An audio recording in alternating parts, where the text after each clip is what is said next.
Oh, it sure isn't. Look at Will Bruin. He's got 6 goals on the season, and we started to see why right from the get-go. You got to watch the central defense when Will Bruin's on the field, and Eric Garrick needed a little bit of time to pace himself up to where Will Bruin was operating in 5th gear all the way. Bruin did not come up big at all when it came to finishing these plays. Matt Lamson doing a nice job of cutting off the ankle. Other end of the field, the combos with the guys in yellow. Terrific work by Bernardo Honor to create that chance against Tally Hall. The miss pass, rare from a guy like Brad Davis. Dominic Caduro all over it. How about Tally Hall with a big save? How about Tony Tchani in the midfield? Taking Moffitt to school. What a tough play possessionally. The through ball to Miram, and Miram's unselfish to the far post. He doesn't take that crack to beat the big 6'4" goalie. He gives it to the Notre Dame guy on the other post and lets him finish it up to give the Crew the lead. I tell you, I don't think anyone in black and gold deserves that goal more so than Justin Miram. The work he's done in the 75 minutes of this match have been admirable. How about the ball out to Oduro on the flick by Finley? All by himself now, 4v3. And that first miss hit is all but opportunity for Justin Miram, who finishes up to the far post and beats the keeper for the second goal of the night for the Columbus Crew.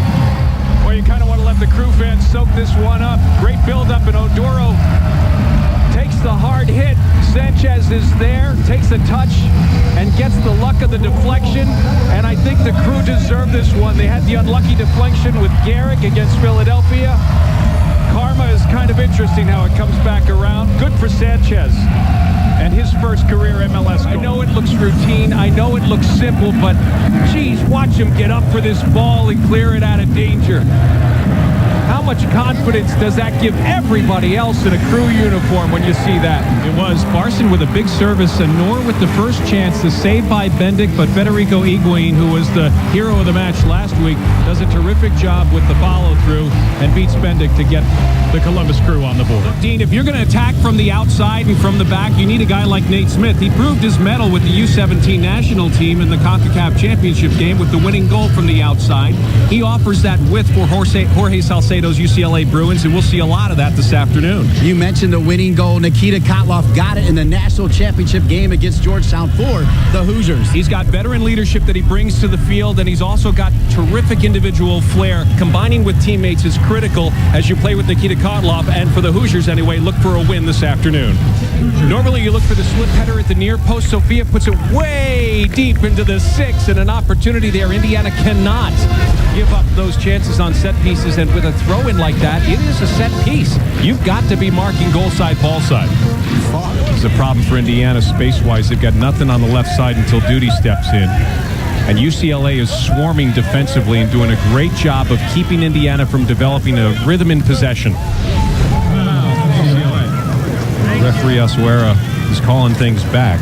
The jersey tug means an opportunity for Indiana and a yellow card for Smith. He can't be that casual. He simply can't. You get caught in those situations, and Indiana's going to punish you.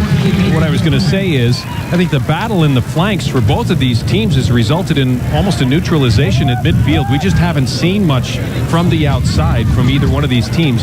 And as it gets hotter, it wouldn't be too odd to see that both these teams become a little more direct. When you become a more direct attacking team, you become less inclined to go to the flanks. And so that's why we see more of the ball up the middle. And just keep in mind that Indiana scored the game winner on a set piece on Friday night. Patrick Duty shoots left. Corrado is the set man, and Dylan Mayers shoots right. I just want to point out that that's great refereeing by Chin Asuera. He is 60 yards away from the head coach, who's blowing up over a call that he thought should have gone a different way. And Asuera takes his first opportunity to come to the coach and just explain to him, hey, this is why I called it the way I did. And whether Yeagley agrees or not, at least now he's got the explanation. That's a really great move by a veteran referee. UCLA never counting themselves out, that's for sure. They've got great talent dressed in blue this afternoon, and they showed it. Ball served in, Chavez gets in, beats the keeper to the ball, and doesn't waste any time with any extra touches. He simply turns and cracks it to the net. you've got to expect that when two superpowers like Indiana and UCLA soccer go head-to-head early in the season to establish some sort of rhythm for what's to come down the road. Lots of contact. We've seen some great ball movement. We've seen some great attacking soccer and some very strong defensive soccer.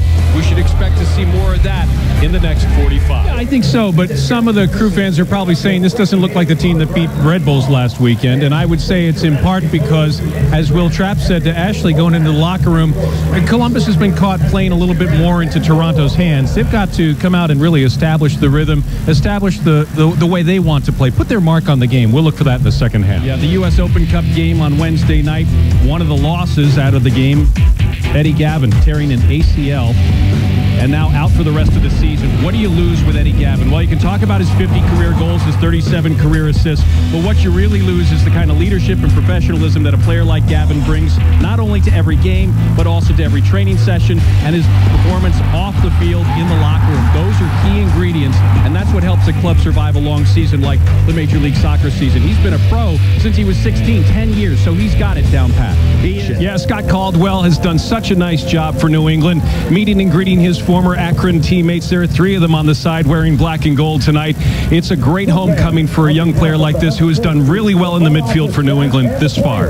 The Revs have not lost 3 in a row all season long, but they come in with back-to-back defeats. There are some changes to the lineup. And one of those changes is Caldwell moves up just a little higher from where he was on Wednesday night. Mbongo gets the start up top, and Barrett gets the start on the outside. We'll see a lot of play from the outside from New England tonight. Trapp begins with his run from midfield, gets in with Ben Spies, and Spies with a lovely turn gets away from pressure and the cross ball, and Oduro can't finish. How about the ball with Will Trapp making the run from midfield, Trapp to Spies, then gets away from pressure. That is just calm, cool, collected play by Ben Spies. It's a tremendous build-up for Columbus. It starts out on the left flank where Miram finds some space, works it inside. And Oduro's the recipient of the last pass. How many touches? He gets 2 or 3 touches before he starts to feel pressure with that left-footed service to the far post. That was close.